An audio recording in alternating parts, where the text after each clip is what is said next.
Hello, and welcome back to another episode of Animosity with Adam. Today we're going to be talking about the renaming of Tillman Hall and the controversy surrounding it in Clemson University. And so I think to first understand this issue, we really need to take a look back at the history of it. So the building is named after Benjamin Tillman, who was the governor of South Carolina, and he was an advocate for slavery and segregation in South Carolina. So a lot of people are saying he's a bad person, and they're demanding that Clemson rename the building. So according to Rhonda Robinson Thomas in her book, it was named after him in the 1970s, whenever his son, who was a trustee on the board of Clemson, said he was worried that people would forget about his father and how influential he was in starting Clemson. Being one of the first lifetime members of Clemson's board of trustees. So if we take a look at the events that led up to the current call for the renaming of the building, we have to take a look at the Heritage Act of 2000 in South Carolina, which was signed to stop the removal of the Confederate flag at the State House. And it says that you can't remove any building, artifact, memorial that signifies heritage in South Carolina. And so as PBS cites, in 2015, there was a shooting at the Emmanuel African Methodist Episcopal Church in Charleston, South Carolina, and just 8 days after that, some students hoisted a Confederate flag in front of Tillman Hall. And so Clemson, in response to that, created a task force to combat racism on their campus. So according to the Journal of Blacks in Higher Education, students called for the renaming of Tillman Hall, and after that, David Wilkins, who was the chair of the board of trustees at Clemson at the time, he said in response to that, "Some of our historical stones are rough and even unpleasant to look at, but they are ours, and denying them as part of our history does not make them any less so. For that reason, we will not change the name of our historical buildings." So he shut that down pretty quickly. And for a few years, any attempt to rename the building just got shut down similarly. And people thought that the building would never change. And some people, like Cindy Ross Scope from the Post and Courtier, just called for at least putting context in front of the building to fully explain who Tillman was and the things he did.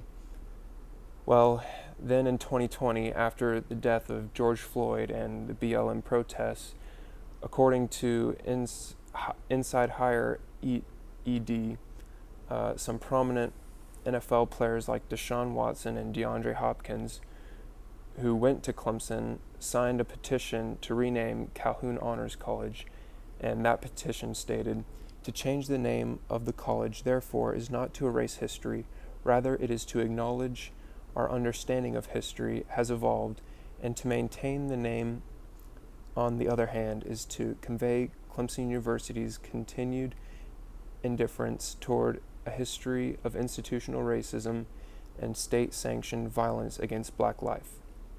So some strong words there, and shortly after that, according to NBC, the trustees at Clemson voted unanimously to rename the Calhoun Honors College to the Clemson University Honors College.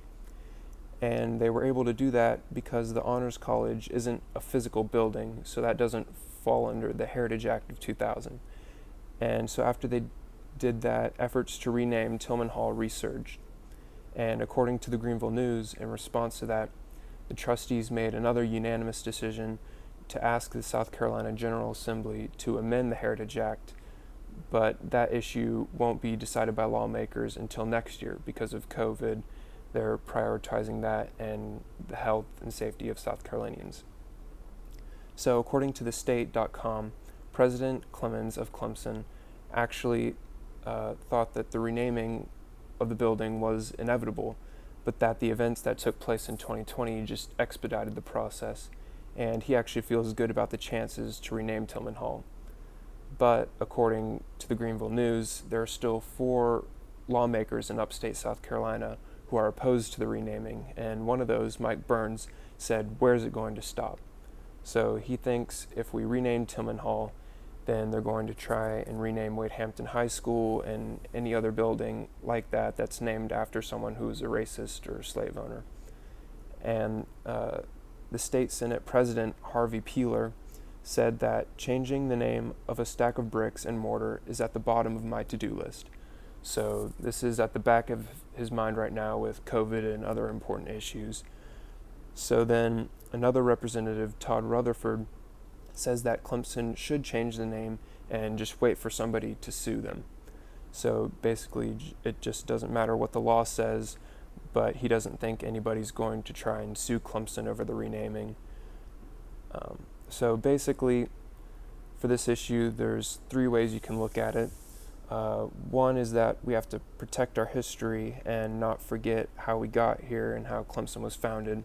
And the other is that we have to protect African Americans and minorities, and that having the names of people who were in favor of slavery and segregation on our buildings are idolizing something evil, and that it's oppressive and racist to still have those names on our buildings. And the third way is that we just need to give more context and not try and hide who these people were.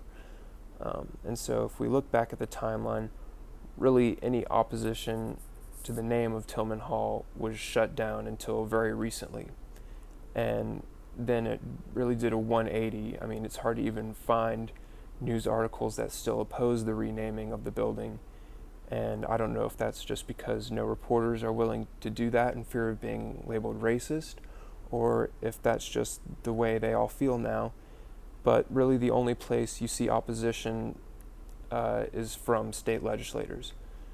So it's really hard to find anyone in the media that still opposes this. And so I think that both sides can agree that the buildings were named after bad people, but I don't think anyone's arguing. It's just a disagreement whether we should value history and the good things that people did, like found Clemson, or do we focus on the bad things they did, like supporting slavery? So let me know what you guys think, and go ahead and leave a comment, and I'll be sure to put the links down below. And thank you guys for listening, and I'll see you next time.